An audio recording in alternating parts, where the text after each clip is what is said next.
Deadly bus crash in New Taipei, 1 killed, 14 injured. Astronomical tide floods roads in southern Taiwan. China tries to snatch Taiwan's congrats message. Trump sets 15% tariff on Japanese imports. Hong Kong judge rules in favor of transgender bathroom access. Japan power firm plans to build first new nuclear reactor.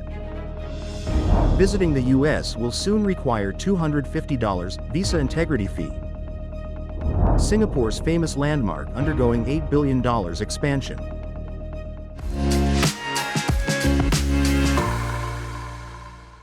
Hello, I'm Wade Lee. Thank you for joining us on FUNDAY News. It is Thursday, July 24th, International Self-Care Day, and here are your top stories. And for today's Taiwan's news, a deadly crash occurred in New Taipei's Wanli district around 7 a.m. on July 23rd, when a tractor-trailer lost control and collided with a Guoguang bus. A 39-year-old man sitting in the front row of the bus was killed, and 14 others were injured. Steel bars from the trailer flew out, nearly hitting a nearby motorcyclist. Coastal areas in Kaohsiung and Pingtung were hit by tidal flooding due to annual astronomical tides. In Kaohsiung's Qijing district, seawater breached barriers, flooding roads. Pingtung's Donggang township saw 2 days of standing water. Authorities activated pumps early to ease the impact.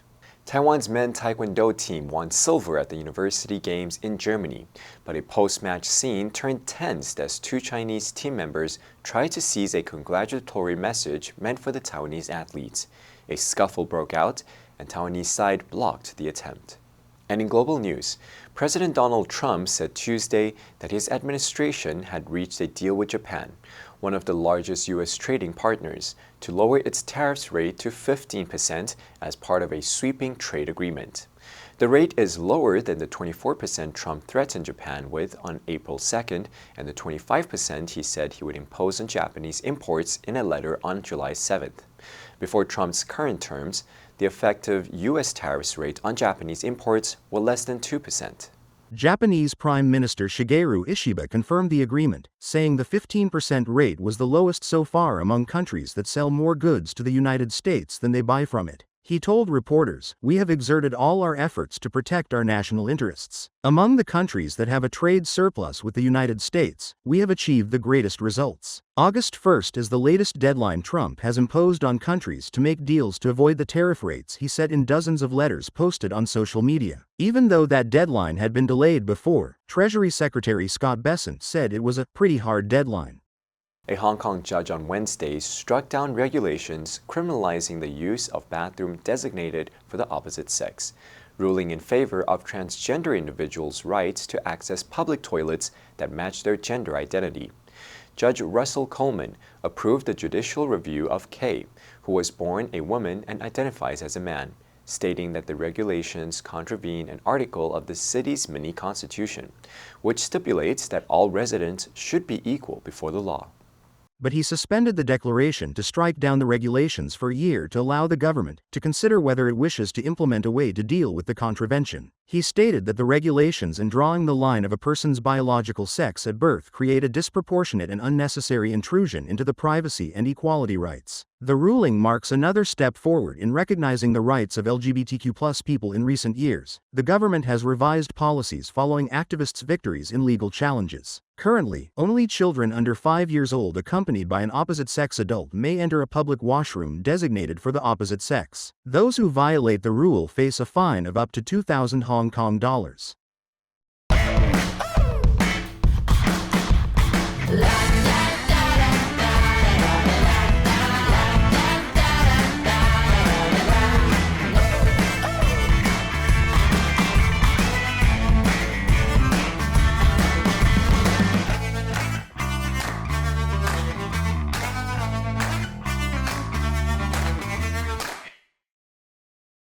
Kansai Electric Power will begin survey for the construction of a new nuclear power reactor at its Mihama Power Station in Fukui Prefecture to replace the existing facility. The decision marks Japan's first concrete step towards building a new nuclear reactor since the Great East Japan earthquake in 2011 triggered a meltdown at Tokyo Electric Power's Fukushima's plant, leading to its shutdown. Japan remains heavily dependent on fossil fuel imports, and the government wants nuclear power to contribute to more than the country's energy security. Kansai Electric is currently Japan's largest nuclear operator based on the number of reactors online.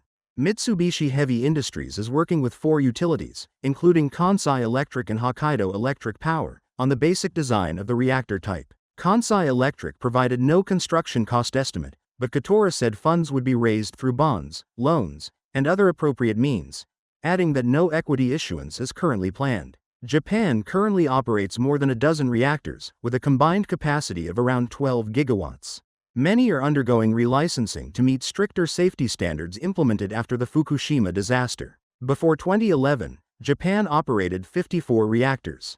The United States will require international visitors to pay a new visa integrity fee of at least $250, in addition to existing visa costs, according to a provision in the Trump administration's recently enacted domestic policy bill. The fee will apply to all visitors required to obtain non-immigrant visas to enter the United States, including many leisure and business travelers, international students, and other temporary visitors. In fiscal year 2024, the U.S. issued nearly 11 million non-immigrant visas. Tourists and business travelers from countries in the visa waiver program, including Australia and many European countries, are not required to obtain visas for stays of 90 days or less. The Electronic System for Travel Authorization, ESTA, fees under the program are expected to increase to at least $40, nearly double the current amount. Payment of the new integrity fee for non-immigrant visas will be required at the time of issuance, with no fee waivers available. Travelers who comply with their visa conditions may be reimbursed after their trip. The Department of Homeland Security, which is implementing the new fee, has not yet provided details about the refund process or other aspects of the policy rollout. With 3 650-foot-tall skyscrapers connected at the top by a boat-like sky bridge, Marina Bay Sands have given Singapore one of Asia's most recognizable skylines since its opening in 2011. The $8 billion expansion plan is a testament to the commercial success of Marina Bay Sands, which includes a hotel, mall, convention center, and one of only 2 licensed casinos in the Southeast Asian city-state. The U.S. hospitality giant behind the resort, Las Vegas Sands, said the property attracts 38 million visitors and generated $1.7 billion in business spending last year alone. At Tuesday's groundbreaking ceremony, Singaporean Prime Minister Lawrence Wong joined Israeli architect Moshe Safdie on stage to mark the start of construction with a symbolic shoveling of sand. Wong said the new structure will refresh our skyline. However, the final design received mixed reviews from Singaporeans online.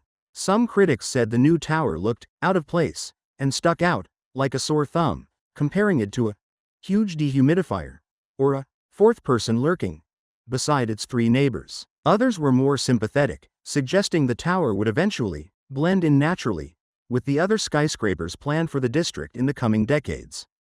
The answer for yesterday was B, outrage. There was a widespread outrage over the company's failure to address safety concerns. Did you answer correctly? Now let's delve into today's news. Hong Kong's judge ruled in favor of transgender bathroom access. Number 1, designate, 指定的, 指派的. This area is a designated no smoking zone. Number 2, contravene, 违反, 违背. He was fined because he contravened the building's regulations. Number 3, intrusion, 侵入, 闯入. The reporter's intrusion into her private life was deeply upsetting. Next, we have a multiple choice question for everyone to practice. Which answer would you choose? You can write your answer in the comments section. The correct answer will be announced tomorrow. The idea of self-care began to pop up in the 1950s, following World War II.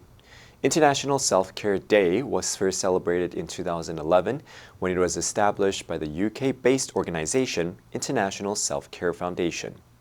With the important theme of encouraging everyone to be attentive to taking care of themselves. The day has been observed each year since its foundation. And that's all for today's FUNDAY News. Be sure to tune in to FUNDAY News from Monday to Friday and click the link below to join FUNDAY for free. I'm Wei Li, your host. I'll see you next time.